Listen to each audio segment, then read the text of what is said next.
అమ్మా భవానీ లోకాల నేలే ఓంకార రూపమమ్మా, తల్లి నీ మహిమల్ని చూపవమ్మా.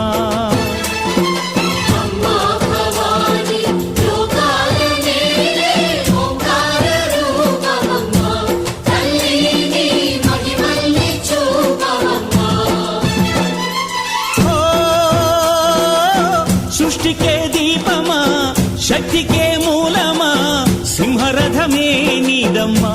అమ్మ దుర్గమ్మ భక్తులను దీవించుమా.